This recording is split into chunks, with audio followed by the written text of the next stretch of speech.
In the dark shadows, in the white cold, fearlessly we search for knowledge new and old.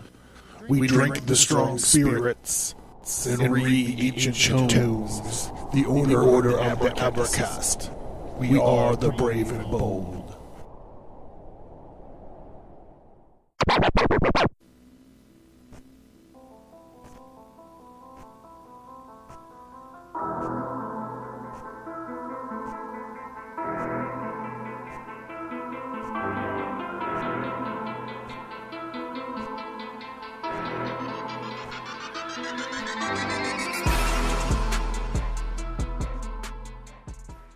The Ages begins with the shocking story of Cain and Abel and the journey of violence and revenge spanning thousands of years, following Cain through his cursed life from an ancient invasion of malicious angels to the American Revolutionary War.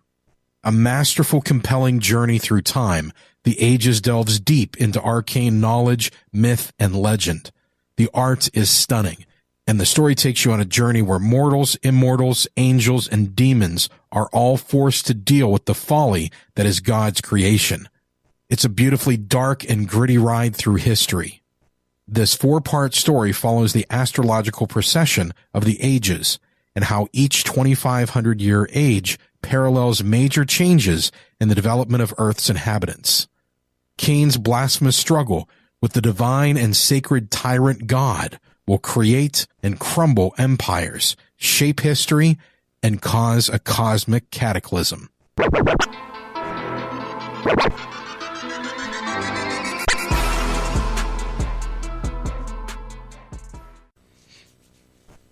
In physics, 3 dimensions of space and 1 of time is accepted norm. However, there are theories that attempted to unify the 4 fundamental forces by introducing extra dimensions. Most notably, superstring theory requires 10 space-time dimensions and originates from a more fundamental 11-dimensional theory, tentatively called M theory, which subsumes 5 previous distinct superstring theories. To date, no experimental or observational evidence is available to confirm the existence of these extra dimensions. If extra dimensions exist, they must be hidden from us by some physical mechanism. One well-studied possibility is that an extra dimension may be curled up at such tiny scales as to be effectively invisible to our current experiments. Limits on this size and other properties of extra dimensions are set by particle experiments, such as those at the Large Hadron Collider. At the level of quantum field theory, Kaluza-Klein theory unifies gravity with gauge interactions based on the realization that gravity propagating in small, compact extra dimensions is equivalent to gauge interactions at long distances. In particular, when the geometry of extra dimensions is trivial, it reproduces electromagnetism. However, at sufficient high energies or short distances, this setup still suffers from the same pathologies that famously obstruct direct attempts to describe quantum gravity. Therefore, these models still require a UV completion of the kind that string theory is intended to provide. In particular, superstring theory requires 6 compact dimensions forming a Calabi-U manifold. Thus, Kaluza-Klein theory may be considered either as incomplete description on its own or a subset of string theory model building. In addition to small and curled up extra dimensions, there may be extra dimensions that instead aren't apparent because the matter associated with our visible universe is located on a 3+1 dimensional subspace. That's the 3 spatial dimensions and the 1 time dimension. Thus, the extra dimensions need not be small and compact, but maybe large extra dimensions. D-branes are dynamical extended objects of various dimensionalities predicted by string theory that could play this role. They have the property that open string excitations, which are associated with gauge interactions, are confined to the brain. That's BRANE. By their endpoints, whereas the closed strings that mediate to the gravitational are confined to the brain by their endpoints, whereas the closed strings that mediate the gravitational interactions are free to propagate into the whole space-time, or the bulk. This could be related to why gravity is exponentially weaker than the other forces, as it effectively dilutes itself before it propagates into higher dimensional volume. Some aspects of the brain physics have been applied to cosmology. For example, brain gas cosmology attempts to explain why there are 3 dimensions of space using topographical and thermodynamic considerations. According to the idea, it would be because 3 is the largest number of spatial dimensions where strings can generically intersect. If initially there are lots of windings of strings around compact dimensions, space could only expand to a macroscopic size once these windings are eliminated, which requires oppositely wound strings to find each other and annihilate. These strings can only find each other to annihilate at a meaningful rate in the 3 dimensions. So it follows that only 3 dimensions of space are allowed to grow large given this kind of initial configuration. Extra dimensions are said to be universal if all fields are equally free to propagate within them. Fuck, let's get it on.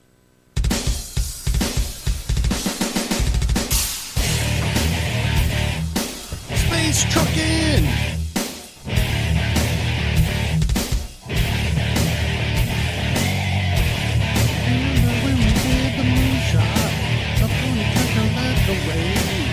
Come on!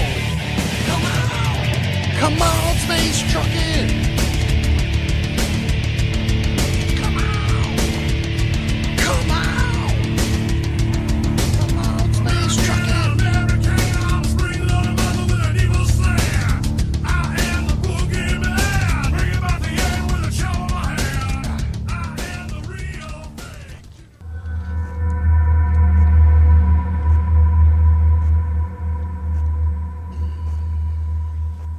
The Abracast. Occult. History. Conspiracy. Violence.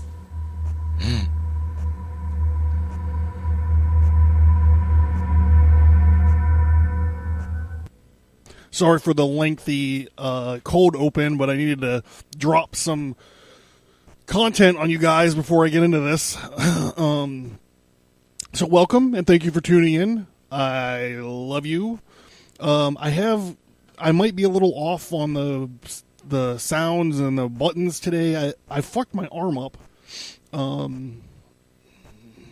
I had a I had a few too many the other night, and I went to bed. And in the middle of the night, I rolled out of bed and cracked my elbow. It's actually agitated an old wrestling wound that I have. I have a chip in my elbow, a bone chip in my elbow, unaddressed, of course. And around your joints, around your big joints or your small joints, I don't know. My doctorate is not in the physical body. You have like a sac that holds fluid to help like lubricate the joint as it's like scooching around. So I used to do this. I used to do these elbow drops, and I did a few of them on a concrete floor, and I chipped my elbow. And when I flung out of bed the other night, I cracked my elbow on something. Now it's like swelled up about the size of a baseball, and it's exactly like that. It just feels like exactly like that old injury. So, and it's my right hand. So if I'm a little off on the buttons, please forgive me, but you've been warned. Also, this episode might go up a little bit early. So if you see that, please don't panic. Panic. You guys are cool as cucumbers. You're not panicking. But I got a weird recording schedule I was supposed to record the show last night. I had some technical problems, and I'm getting ready to leave town for New Year. So it might go up a little bit early because I don't want it to go up late. So if it drops on Saturday, this is the January's first episode. So I'm sorry if it's going to throw you guys off, but at least you get the episode a little bit early if that's what ends up happening. Enough about all that shit. Okay, so I have a confession to make. I have not seen this Last Jedi movie yet. I am settling in, I suppose, in my old age as a purist, as far as Star Wars goes, at least. I'm an original trilogy dude. I guess that's where I'm settling my fandom. The prequels did not do it for me at all. And I am, let's just say, unenthusiastic about the new social justice Star Warrior. Sorry about that. To the point where this movie actually snuck up on me. I was just like somewhere in the back of my mind. I'm like, they're doing a new one. It's got a red logo. It looks whatever. Old Man Skywalker, which I guess is what they should have did.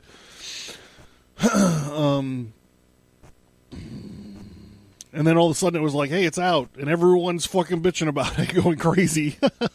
So I was like, all right, well, I'm going to give it a few weeks and see what happens. It's the first time that I've not, at least since the prequels, not seen them on opening weekend. I did, obviously the theater system worked a lot different in the 70s and early 80s. So, but I did go see those in the theater. They just weren't opening days. That's what I'm saying. So I thought that I would try something new and not check this one out and kind of try to look at it from the outside and see, right? So this week we're not going to be here talking about The Last Jedi, or we're not going to be reviewing it. We're not going to be trying to explain what's wrong with it, and we're not going to be trying to explain to Disney how to fix it. We're not going to rant and rave and rage about it. We don't have the nerd rage in us anymore. This Lost Jedi movie, The Lost Jedi, is not my nerd rage. But I understand, much like the Jedi, I have learned that you have to let the nerd rage flow through you. Ultimately, it is what binds us all together. But I don't use mine to serve the power of the dark side. Look, the fact of the matter is, we now live in a world where there's more shitty Star Wars movies than there are good ones anyways. So we're going to look at this objectively. I'm sure you know where to go find podcasts and YouTube channels that'll tell you how to fix it, how it should have been done, yada, yada, yada. I'm not getting into any of that. Just hang tight with me. I'll explain the theory of this episode to you. If you just hold on for just a little bit longer.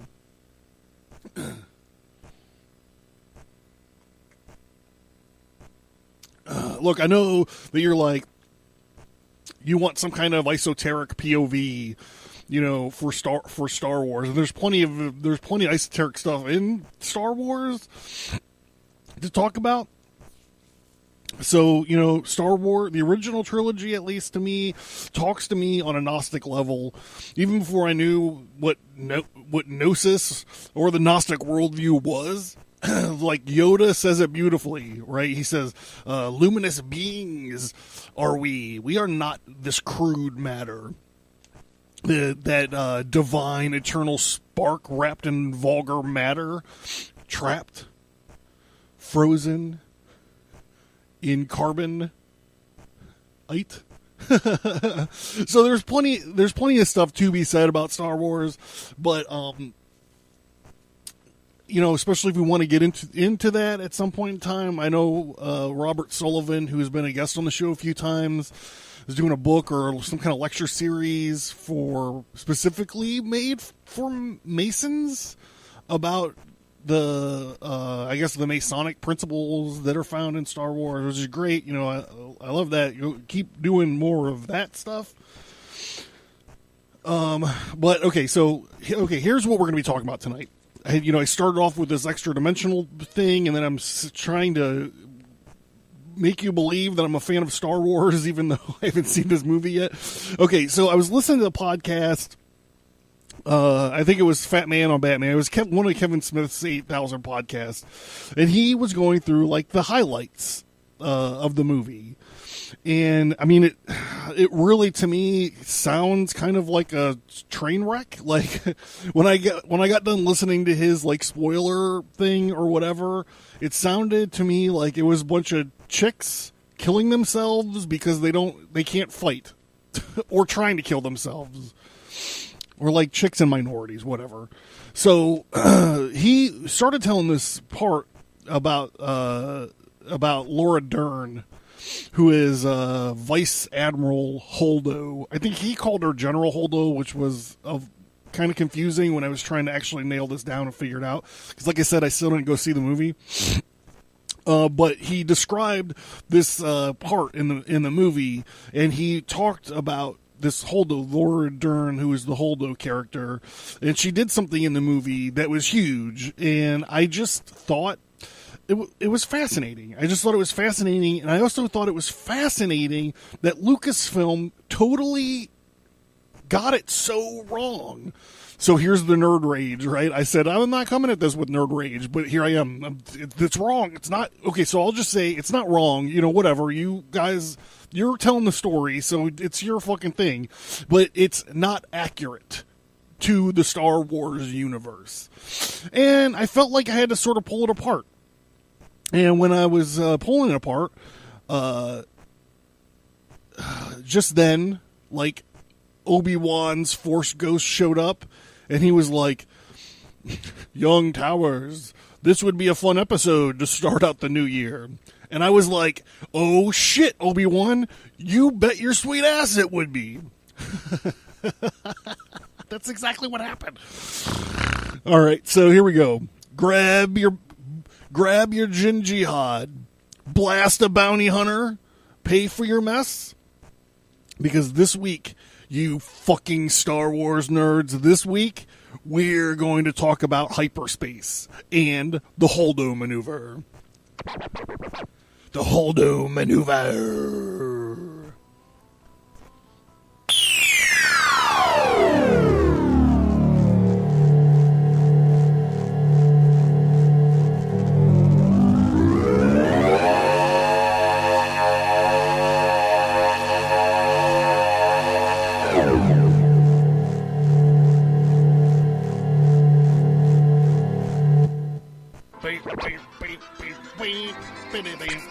I am totally ready to prove my Star Wars fandom, by the way.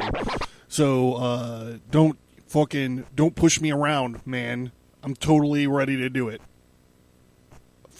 I'm just telling you.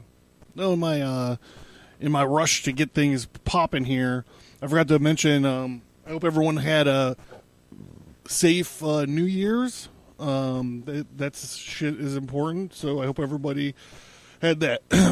So another thing I'm going to say is there's a lot of Wikipedia, there's a lot of alpha memory, and there's a lot of Wikipedia.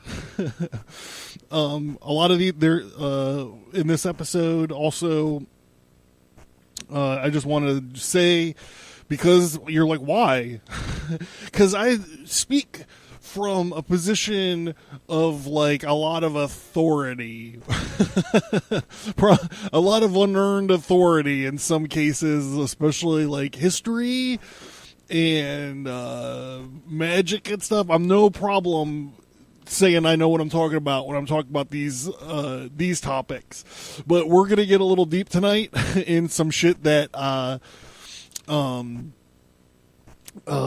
some shit that I am sort of out of my element. So I relied a lot on these other wiki for a lot of the science-y kind of stuff, and then the alpha memory Wikipedia for some of the geekier topics. Now I'm definitely in my element talking about geeky topics, especially the things that we're going to be talking about. It's just that the person that wrote these things were like super more geeky than I am. So If you are backtracking on me and you're following up on the shit that I'm talking about, you're probably going to run into some of that stuff if these are the places that you look for these things. So just to give you a heads up right there. Pow, bam. Chow. Also, I want to give a shout out to my friend John Balderi. Okay, so to help me out, when I was in the Army, I met a guy named John Balderi. He was we were like in the same rank. We were in the same building for a long time, and we became like real good friends, probably the best friends. To this day, he's probably one of my favorite people on the planet, right? You wind up, when you're in the Army, you wind up meeting these singular people like that go on to do amazing things in their life, and you see it over and over and over again. You talk about like Rick Rescola, when you are watching or reading We Were Soldiers Once and Young, or whatever. Like you always find these guys, these singular dudes that do amazing things, and it always turns, not always, but it turns out that sometimes that they were in the service, and you wind up thinking like, wow, that guy touched a lot of people's lives. Think of all the people that he's worked with when he's in the Army. So this guy, John Balderi, who's my homeboy for years and years, we would sit around and we would talk about how stuff worked in sci-fi universes. I was coming from like, yeah, I really like Star Wars. I really, really like Star Wars. And then like he had this gigantic movie collection, and we would lock ourselves in his room and we'd watch, all 3 Star Wars movies at the time, together. Or like, I remember one time we watched like the whole fucking series of the Macross saga and Robotech in one weekend, and like Monday it's like everyone had like these big cartoon Gaijin eyes, and they were all like May. Anyhow, I was like, yeah, man, I really like Star Wars, but he was coming at it from like this whole other level, and he would explain to me like, well, this is how the Millennium Falcon, this is how hyperspace works, and like this is how the Enterprise, this is how Federation starships work. And he was I can't remember what they're called, but like he role played the Rifts games, and he would run Rifts campaigns with us. It was like the one and only time. Don't fucking, all you nerds out there, don't get crazy. Don't get all riled up. It's like the one and only time that I got into like role-playing games or whatever. But he would run these fantastic campaigns, and he would know like all this stuff. And we would sit around and just talk about like how all this fictional like technology and science stuff worked in these fictional universes. So when I started thinking about this, I'm not exactly sure if I'm even going to explain what this is, because I refuse to fucking say the word spoiler alerts. You fucking millennials, if you haven't seen the movie yet and you really want to, what are you fucking waiting for? Anyhow, nerd rage. Let the hatred flow. All right, so what am I talking about? I'm talking about this guy, John Balderi. Okay, so currently, John is an assistant professor of philosophy at Stratford University. But in his spare time, he attends science fiction conventions, and he speaks about futuristic sci-fi military ethics and other stuff. Which is a role that he was fucking built for. It's a role he's built for. So when I found out about this thing, we're just going to call it the Holdo maneuver. When I was listening to Kevin Smith's thing, and I found out about this Holdo maneuver, and I detected what I thought was a gigantic problem with it, I was like, I need to get in contact with Balderi. So I started messaging him, and he knew right what I was talking about when I fucking first started talking about it. And so we kind of like jotted around back and forth about it. And so like I said, I called in some help. So when I thought about the Holdo maneuver, I immediately checked in with John, because I had to make sure that my shit was straight, especially once I decided that I think I was going to do 2018's first episode was going to be about this Holdo maneuver. I really wanted to make sure I knew what I was talking about. So thank you.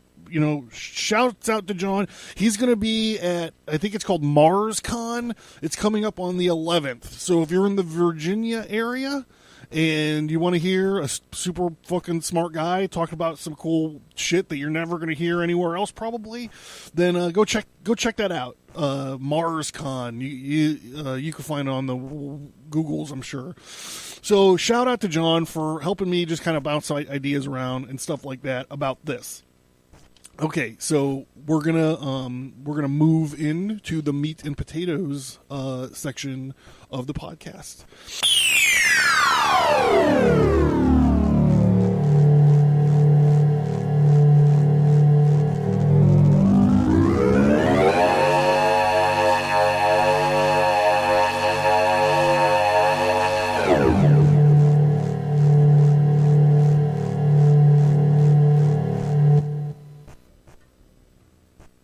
All right, so we're going to talk about, this is the context portion, right? So we're going to be talking about faster than light travel,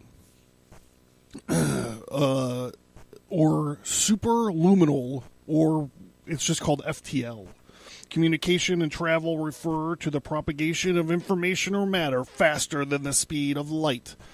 The special theory of relativity implies that only particles with zero rest mass may travel at the speed of light. Tachyons, particles whose speed exceeds that of the speed of light, have been hypothesized, but the existence of such particles would violate causality, and the consensus of physicists is that these such particles cannot exist. On the other hand, some physicists refer to apparent or effective FTL depends on the hypothesis. It's usually distorted regions of space-time might permit matter to reach distant locations in less time than light could in normal or undistorted space-time. According to the current scientific theories, matter is required to travel subluminally or slower than light. Also subluminal or STL speed with respect to locally distorted space-time region. Apparent FBL is not excluded by general relativity. Apparent FTL is what this whole episode is actually about. Apparent faster than light travel is not excluded by general relativity. However, any apparent FTL physical plausibility is speculative. Examples of apparent FTL proposals are the...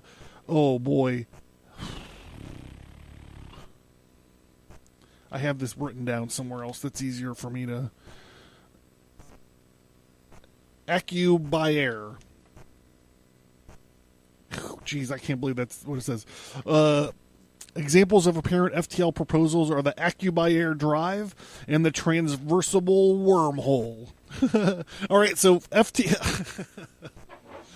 I'm tickled at myself right now. I'm sorry.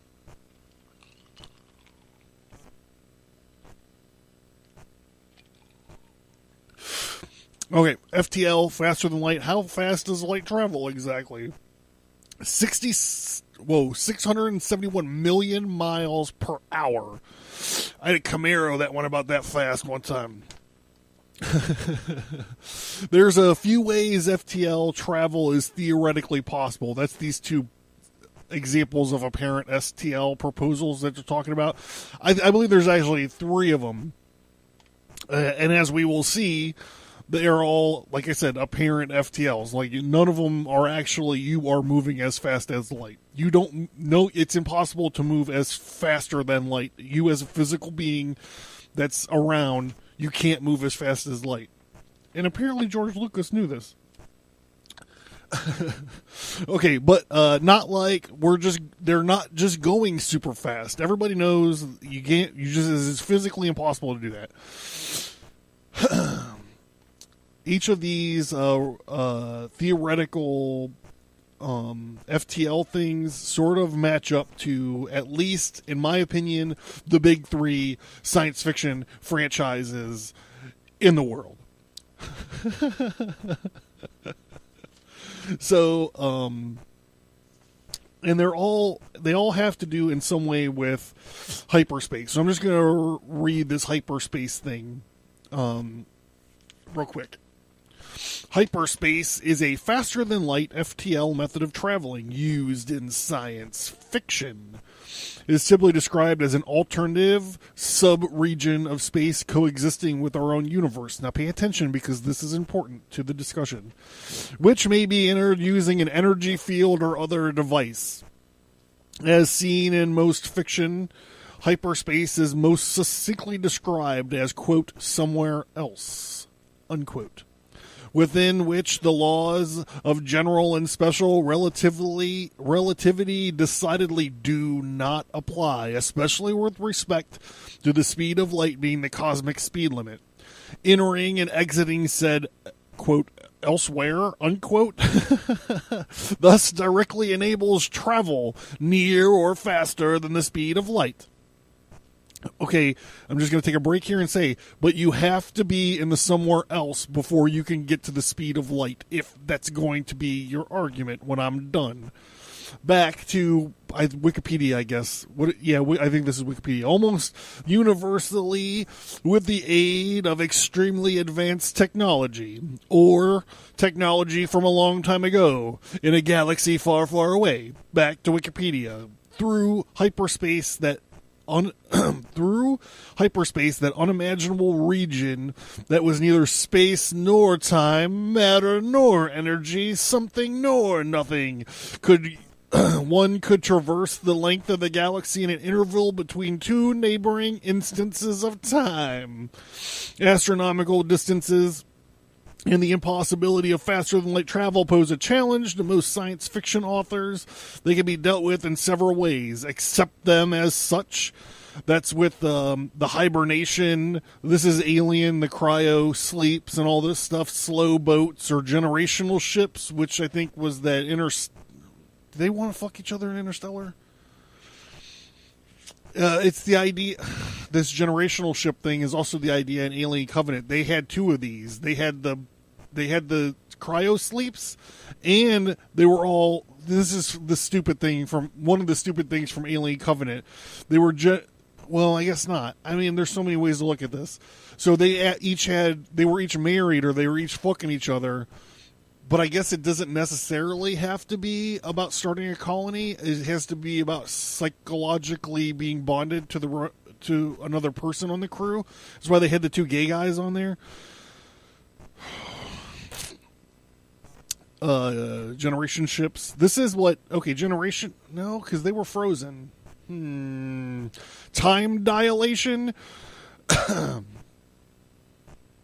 Back to this thing. The crew will perceive the distance as much shorter, and thus flight time will be short from their perspective. Find a way to move faster than light, quote, warp drive, unquote, quote, fold space, unquote, to achieve instantaneous translation. That's an interesting term, e.g., access some sort of shortcut, wormholes, utilize a closed time-like curve, this is some shit I've never heard of, or sidestep the problem in an alternate space, i.e. hyperspace. Alright, we're going to get to my 3 examples here right after this.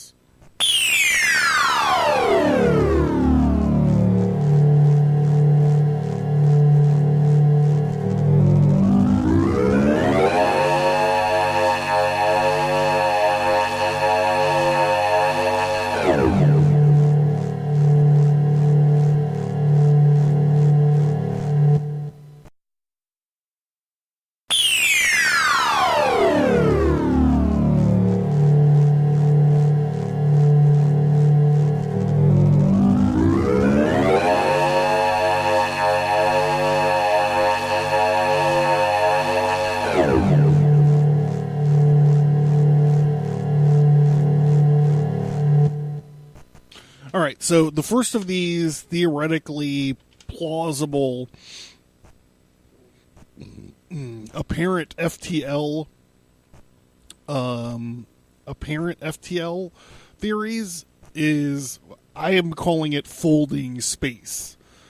So basically wormholes, which are like, there's these black or white holes floating around in outer space.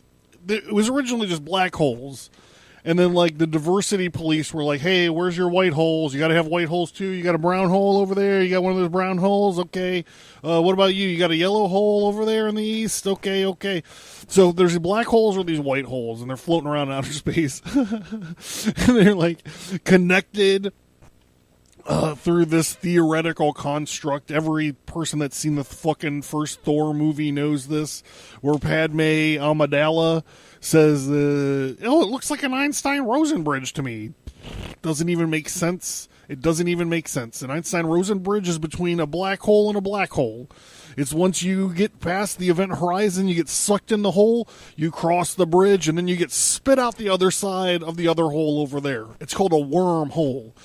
Einstein-Rosen bridge does not go from your mythical space Viking kingdom to Earth. Earth is not a black hole. Your magical space Viking kingdom is not a fucking black hole. There is no Einstein-Rosen bridge between the two singularities because neither one of them are singularities. One of them is a space Viking planet.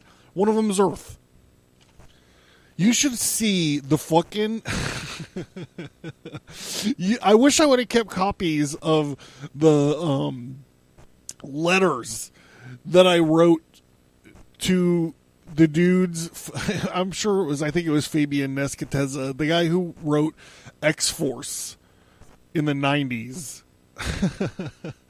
I tried to explain to him plasma weapons like every month for like 6 months because he was just writing bullshit that didn't make any sense. Okay, back to it. Hawking, critics of this thing say like, well, the black holes and these singularities open and close, wormholes open and close instantaneously. There's no way to use them. Hawking, though, theorizes that we can use something called the Casimir effect to stabilize the wormholes, which I don't know what the fuck that means. The graphic has like these two like cookie sheets with like Pepe Le Pew lines like going through them and like visually indication of vibrations. So apparently they can put two cookie sheets on each side of this black hole and it can stabilize it somehow. Like I said, my doctorate is not in physics or black holes or the human body. So you would start at one black hole, you would go through it, like I said, you would pass the event horizon into one black hole, you would pass over the Einstein-Rosen bridge, and you would exit from the other black hole. So that is the real world theory, but what I'm saying, this is from my shit. You know what I'm saying? You know what I'm saying? I'm not saying it's my shit. Don't everyone tune out because I'm talking about my comic books. This is from what I think is the father of all this space opera stuff, like Dune. Dudes, it's all about Dune, especially the first 4 books. It's all about fucking Dune, and that's it. You could tell, you could read Dune, and you could say, George Lucas read this book, and he just did the opposite of everything that was in this book. It's like, some folk, like when you are like in, if you're like a kid, like a middle school kid, and you're trying to play guns with someone, and you're like, okay, well, I got this gun, and I'm going to shoot you. And the kid's like, no, I got a force field that will deflect the bullets of your gun. And you're like, okay, well, my gun has special ammunition that allows it to pass through force fields. This is like one-upmanship. You just do like it's contrarian. I'm sure there's some kind of name for it. But that's what Lucas did. He was like, he read Dune, and he was like, holy fuck, man. Dune is the shit. So I need to have a desert planet. but my desert planet's going to have 2 suns, and they're going to have moisture farmers, and they're going to have droids, because Dune does not have robots. In Dune, they had their universe or whatever. They're not allowed to have robots because all their robots rose up against them, and it's called a Butlerian jihad. So they got rid of all the robots and said they're like, no more artificial intelligence. This shit is all fucked up. Instead, what they did is they started they started breeding super smart humans and training them to be the computers. So you have like these mentats that are the computers, or you have the Sukats, I think they're called, which are like this super computer doctors. And you could know a mentat by the stain of his lips. Anyhow, you get me talk about Dune, you might be in for a long night, dude. So I'm going to try to cut this down. Anyhow, it's clear that Lucas was really impacted by Dune because of Star Wars. Instead of the Quasit's Haderach, he had like these Jedis. Instead of just being like a fucking super badass, they could be like whiny emo kids with lightsabers. So in Dune, okay, I'm sorry, just rewind this back to my talk when I was talking about wormholes and black holes. That's all that's really important. Everything else is just the nerd rage flowing through me. So in Dune, a different depiction of hyperspace travel is found. In Frank Herbert's novel Dune from 1965, in the Dune milieu, space is folded using a complicated distortion technology. Travel is nearly instantaneous because it's, what do they call it? Apparent FTL. It's not actually FTL. The ships aren't actually moving faster than light. They're creating this thing and moving through it. And they do this, a lot of you hippies will understand this and probably know it, they do it using psychedelic drugs. So, travel is nearly instantaneous, but and very dangerous because of the extremely complex calculations required, compounded by the fact that computers are forbidden by religious decree. There are no personal ships capable of hyperspace travel.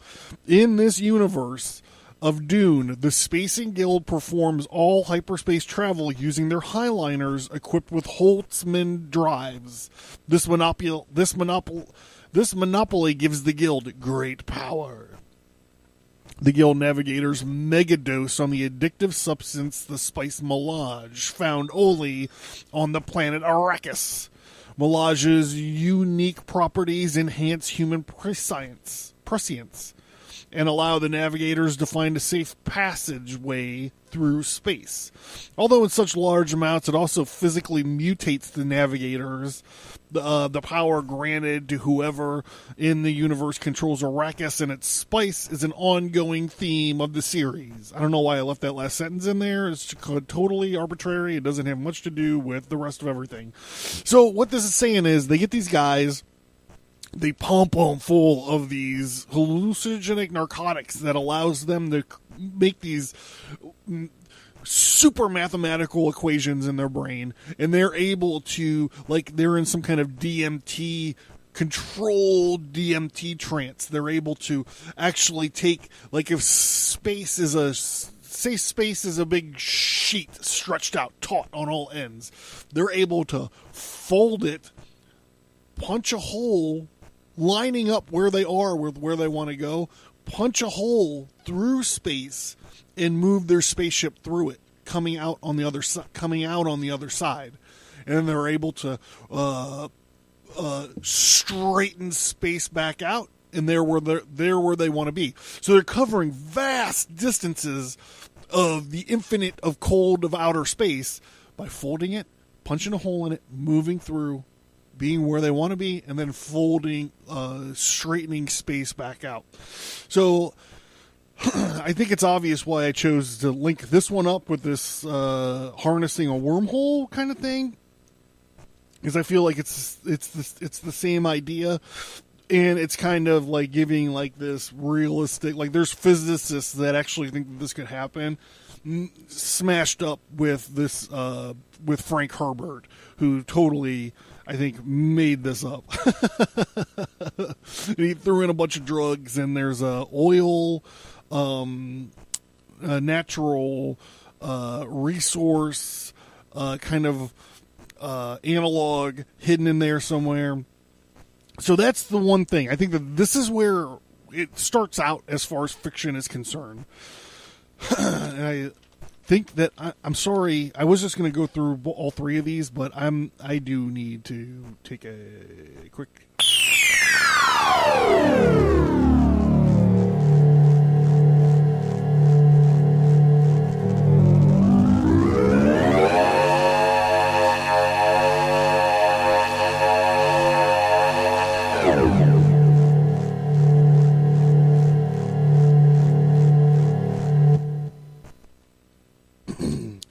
Or the Acubi Air Drive.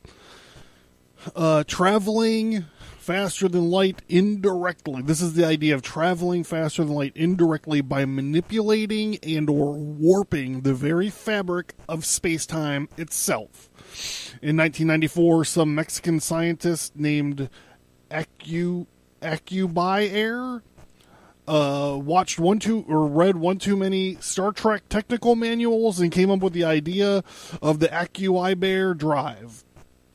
So, in his idea, he would have a spacecraft, and it'd be in space, and he would cause the contraction of space and time in front of his vehicle, and expand space and time behind his ship, causing a warp to bubble around him. So this is like the real world theory or whatever, kind of analog to the Star Trek idea. How Star Trek does their warps. Like Star Trek, when they point the Enterprise out and they press the button and it's like, and they take off and like, and there's like that flash of light or that lens flare in these fucking movies that they keep doing. That's not them going super fast. That's how we observe it from an objective camera standpoint. So what's really going on with Star Trek is it's the universe. This universe's equivalent to hyperspace is known as subspace. Although similar in concept to hyperspace, subspace plays a slightly different role in faster than light travel.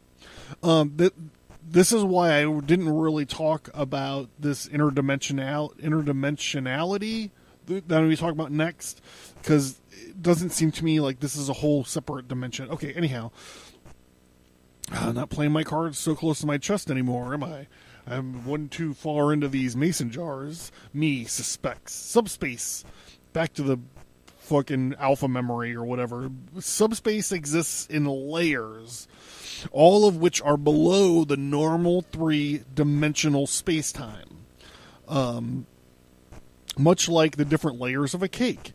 When a starship is traveling faster than light speeds, commonly known as, quote, warp, unquote, in the Star Trek universe, the ship itself does not enter subspace, but instead the ship either reacts to a steady stream of matter and antimatter together, or else taps a massive energy of an artificial quantum singularity in order to power large subspace field generating coils, quote, warp engines, unquote. Have you ever wondered what those big... It's like when you're done with the roll of toilet paper, you have those tubes on the side of the Enterprise. That's what the warp nacelles is what they're called. They're there. They're generating the field that allows them to get wrapped up in a bubble and projects them through space-time. The field, known as a warp field, extends into subspace, allowing the enclosed ship to travel at faster than light speeds, while it remains within a pocket of normal space-time. And it is in this pocket of normal space itself which travels faster than light as the ship sits safely inside the pocket. Wrapping a spaceship within the warp field prevents a relativistic time dilation normally associated with faster than light travel, and allows interstellar travel to continue in a reasonable amount of time. So, I guess the best way for me to describe all this nonsense is they're able to...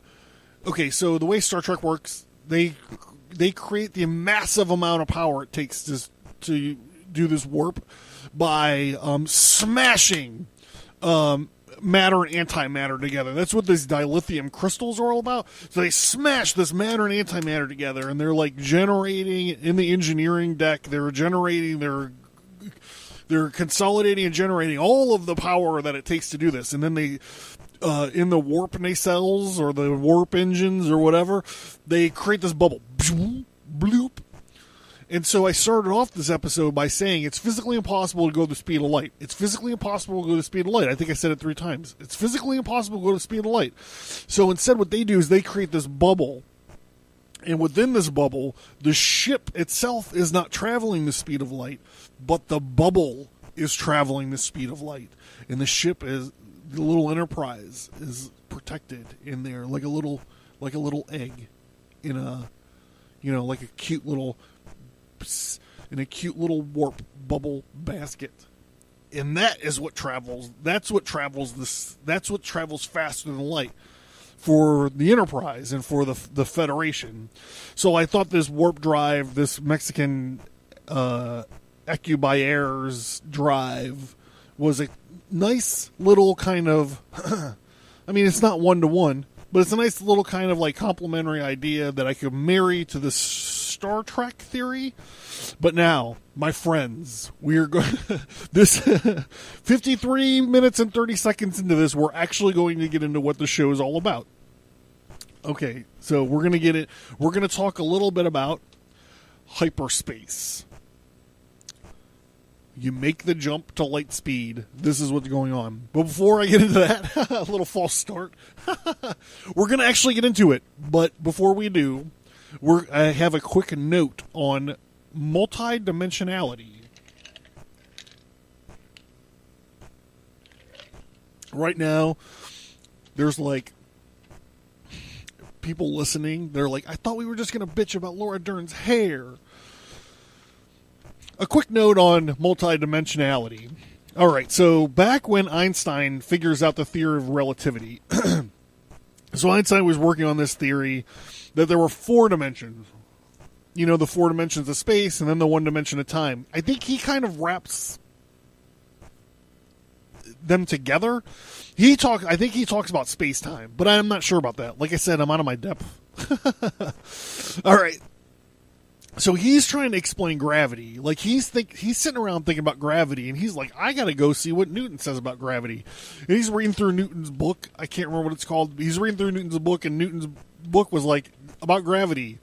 I kind of know what it does. I have no idea how it works. I leave that up to the prerogative of the reader or something. He says something like that. So Einstein's like, well, fuck that. So he closes his eyes and he thinks and he stretches out with his feelings, and he hears millions of voices suddenly crying out into the night.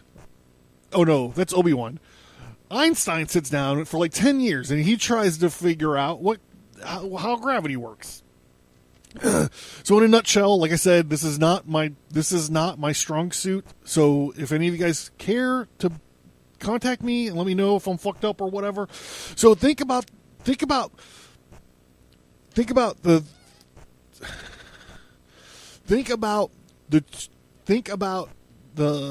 universe. Think about the 4 dimensions that we know, visually indicated by like one long sheet. We're back to the sheet, and it's taut on all ends.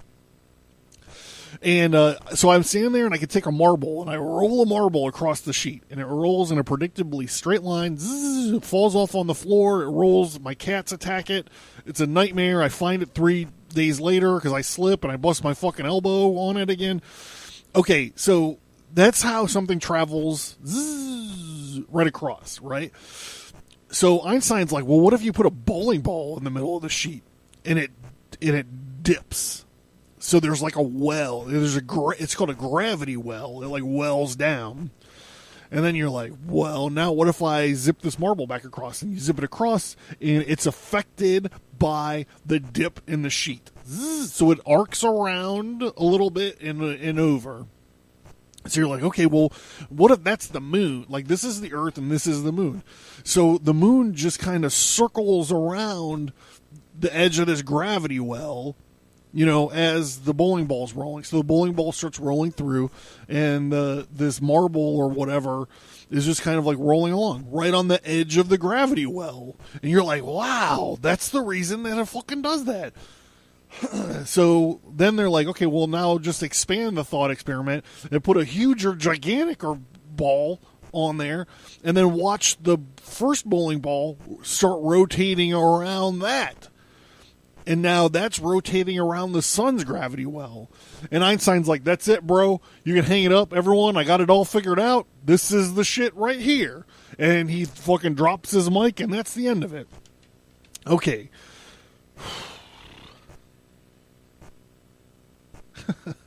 All right, so there was a German mathematician named Theodor Kaluza who was trying to figure out electromagnetism. And he saw how Einstein used space and time in the dimensions or whatever to talk about gravity. And he was like, dude, I can use the same idea to explain electromagnetism. One problem, though. This dude was all out of dimensions. He ran out. Einstein used all the dimensions up. So he was like, all right, now there's 5 dimensions. And he became sort of famous in his field for his work, field equations for 5-dimensional space. And as time goes on, the implications actually become huge. Everything, of course, physics were affected, and the Cubist art movement was affected by this idea of the 5 dimensions. And at least an acknowledgement of this multidimensionality is needed when we get to talking about hyperspace. So now we're going to get back in hyperspace, bros.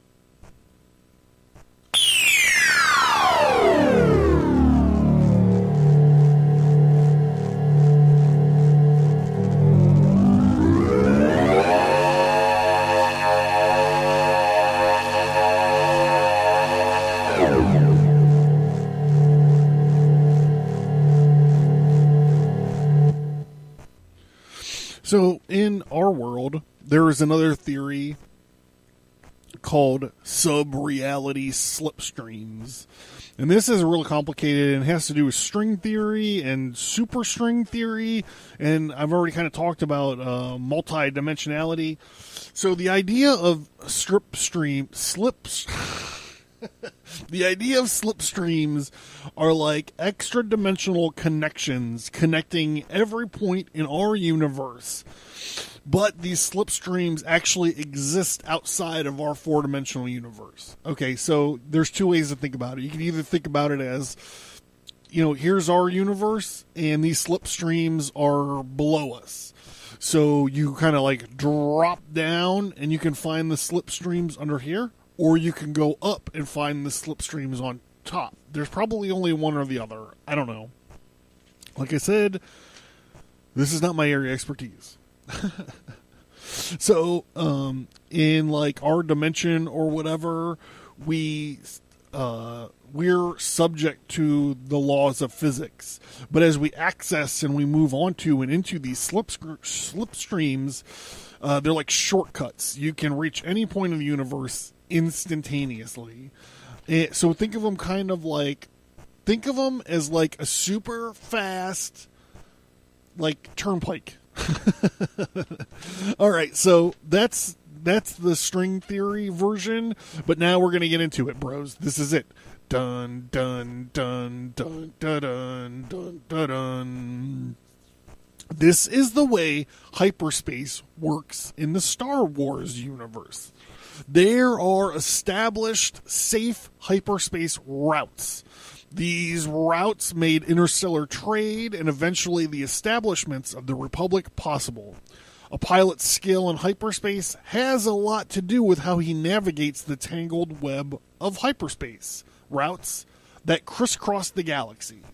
So I'm just going to stop here and just make sure everyone's following me. We were talking about multidimensionality. What we're actually talking about, and like actually at the beginning of the episode, we were talking about how hyperspace is a someplace other. So you get onto the turnpike so you don't have to navigate all these state routes and go through these neighborhoods to get to where you want to go. It's like a straight shot there.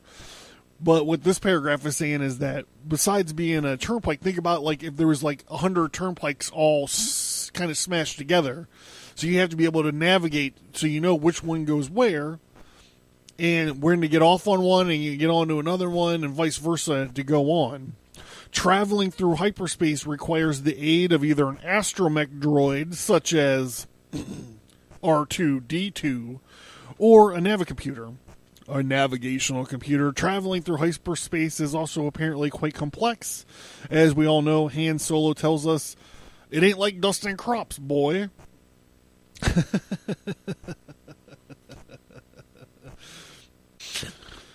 In the movies, as well as the expanded... I try not to get into this expanded universe situation, but just here we go. In the movies, as well as the expanded universe, sources show hyperspace as having a mottled blue and black appearance. An entry into hyperspace shows the stars stretch into star lines and then turn into the mottled appearance.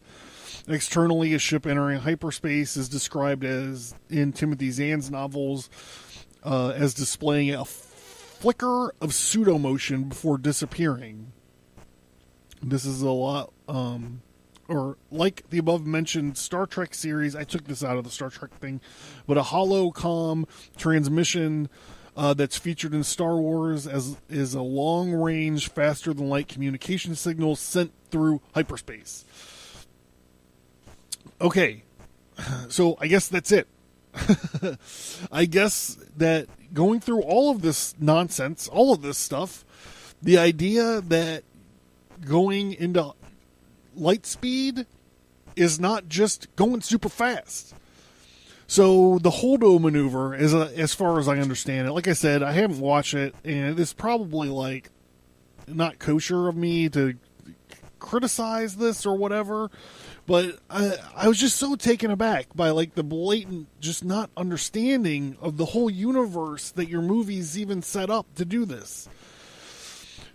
Laura Dern turns her ship around. She's got a big, gigantic ship. She turns her ship around, and she's like, I'm going to go into hyperspace. And she throttled the thing forward and crashed into another ship, and it like busted into a fucking gigantic kabillion pieces.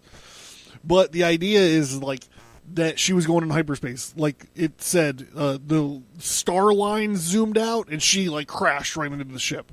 So I guess I could say that was just like this quick pseudo motion while she's jumping into hyperspace. I don't know. It seemed like it's too stupid to me to be in a motion picture of Star Wars's whatever. But I think back to the prequels and I'm like, yeah, whatever. Who gives a fuck anyways? So that was the Holdo maneuver. That's the whole reason we've been talking about dimensionalities and warp bubbles and fucking outer space for the last hour and 6 minutes. But it certainly seems like it's something that would work in the Star Trek universe more so than the Star Wars universe, because you'd have to like jump back into not hyperspace, you'd have to jump back into real space and then hit and then collapse and then smack them. But it doesn't seem like they addressed any of that in the movie. So it seems to me that this, like I said, is more of a Star Trek thing. But things like this are always crazy because I'm always like, they have transporter technology in Star Trek when they're fighting these Klingons and stuff. Why don't they just beam half their fucking ship away? Why don't you just beam a gigantic hole in their hull? Done. How come they don't do... Laura Dern, purple hair, of course, social justice Star Warrior, like... Of course, it took a woman to figure out that you could do this. After these hundreds of years of Star Wars, or thousands of years of Star Warring, she is the first person that can figure this out. How come they don't take smaller ships? Like, all you need is a hyperdrive to do this. Like a ship the size of an X-Wing could do it. I believe that little shitty Jeep U-Wing thing from Rogue One could do it. Why don't you just collect a bunch of these shitty ships, put a fucking stupid droid in there and be like, hey, when this thing shows up, do that light speed missile, do the light speed thing right into them. How come they sacrificed their whole fleet in the New Hope when all they had to do was ram one gigantic ship in through the Death Star? I mean, I feel like I'm letting my nerd rage flow. And will this escalate? Will there be new weaponry? Shitty ships with droid pilots all over the place? I mean, these are the questions I have to ask myself. All right. So, again, I want to thank John Balderi for hanging in with me.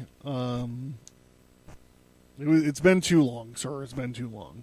And I want to thank everyone for tuning in and listening to me babble passionately about Star Wars and multi-dimensions. And I'd like to encourage everyone to spread the disease. I didn't hit you with this at the top of the show. I'm hitting it with you now. If you want to do me a favor, you want to help me out, that would be great. I appreciate it. You guys all know how to do it. I'm just tired of just fucking saying it over and over again. I'm like, can someone please just fucking help me? Go to www.stigmatastudios.com. You can find the link to the books there, whichever book you want to buy. Up in the left-hand corner is all my social media sites. Hit me up there.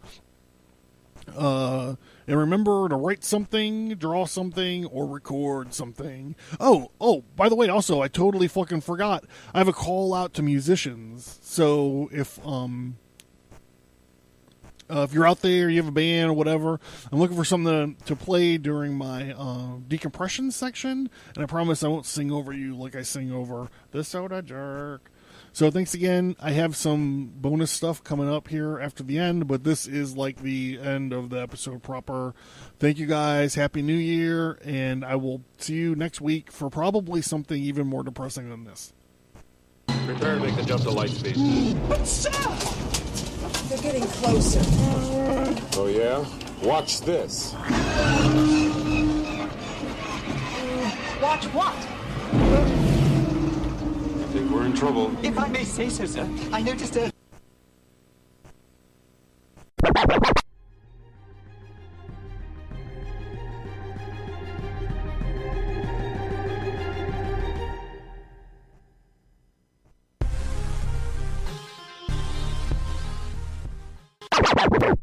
Vienna, 1683.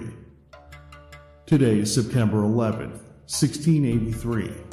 The mighty army of the Ottoman Empire, led by the savage and radical terror troops of the Dar al-Harb, surround the walled city of Vienna and begin a siege to break the golden apple of Europe and kill, enslave, or convert all of its inhabitants.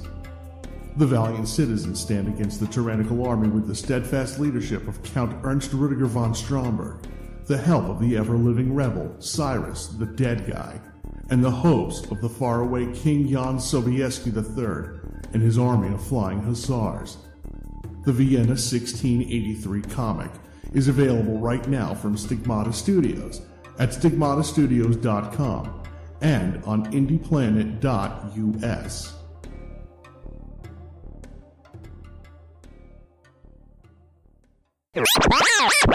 The Non-Standard Squad, 1944. World War II. 3 weird American soldiers are on a search and rescue mission into the oldest and darkest regions of Europe. A cursed ever-living warrior, Cyrus the Dead Guy. An experimental warbot, Sergeant Lane McCord. An all-red axe, mysterious rogue with a demon-possessed arm come face to face with an army of magically corrupted machine-obsessed elves, a magic hammer-wielding Norse Ubermensch, and a Nazi wizard who is a member of the ancient Dark Order of the Shining Hexagon. The Non-Standard Squad 1944 comic is available right now from Stigmata Studios at stigmatastudios.com and on indieplanet.us.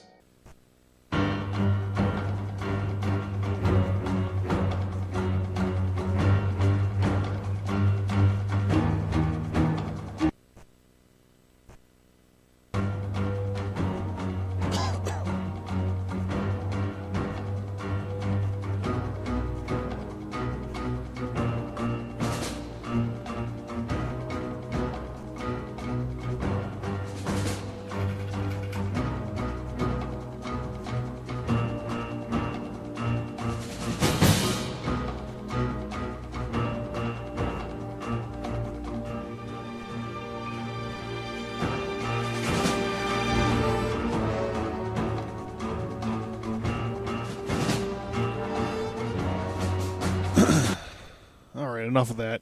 All right, let's go. We're going to do this. I told you I was willing to defend my fandom.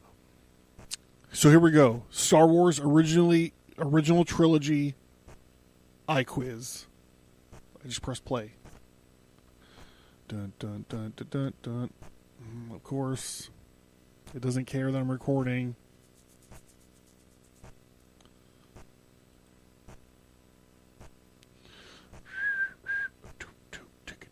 That song, by the way, was the big battle scene from Dune, which is not a well-appreciated movie, but the books are so fucking good. In the original Star Wars trilogy, what kind of species is Chewbacca? He's a Wookiee. They gave me 4 choices: Bantha, Jawa, or Ewok. In Star Wars The Empire Strikes Back, who initially betrays Han Solo by making a deal with Darth Vader? Lando Calrissian. Chewbacca, Jabba the Hutt, and Luke Skywalker were the other choices. What is the name of the bounty hunter that delivered frozen Han Solo to Jabba the Hutt in Star Wars The Empire Strikes Back and Star Wars Return of the Jedi? What's the name of the bounty hunter? Boba Fett. Mace Windu, Bib Fortuna, or Greedo were the other choices. In the original Star Wars saga trilogy, what is besides white and silver also a main color of R2-D2? Blue. Yellow, green, or red. These are not as difficult as I thought they were going to be. What is the name of Han Solo's famous spaceship in Star Wars A New Hope? The Millennium Falcon. Virago, Tantive 4, and Slave 1 are the other choices. What is Han Solo's reply to Leia's, quote, "I love you" before he's frozen in carbonite in Star Wars The Empire Strikes Back, 1980? I know. Take care, find me, or me too were the other choices. On which planet did R2-D2 and C-3PO land in their escape pod in Star Wars A New Hope, 1977? Tatooine, Dagobah, Alderaan, and Yavin 4 were the other choices. I really thought this was going to be more difficult. That just goes to me. Like, I didn't cheat. I didn't take the test before. What is the name of the Emperor of the Galactic Empire, mainly portrayed by Ian McDiarmid from Star Wars The Empire Strikes Back and Star Wars Return of the Jedi? Palpatine. Darth Maul, Obi-Wan Kenobi, or Anakin were the rest. I'm so sorry, this is lame. I thought this was going to be epic. What is the name of the Empire's common starfighter consisting of 2 vertical and hex... Blah, I'm not even going to finish reading. It's the TIE Fighter. X-Wing, Slave 1, and Y-Fighter were the other choices. This is the last one. This better be hard. In Star Wars Return of the Jedi, 1983, on which planet is Jabba the Hutt's palace located? Tatooine. It's not Hoth, Naboo, or Dagobah. This fucking sucked. It was awesome. I, however, beat the average score of 9.05 out of 1556.2. Thanks, everybody, for hanging in. I appreciate it. Also, hey, nope, that's it. I'm not going to say anything else. Fucking bye. See you next week. Bitches.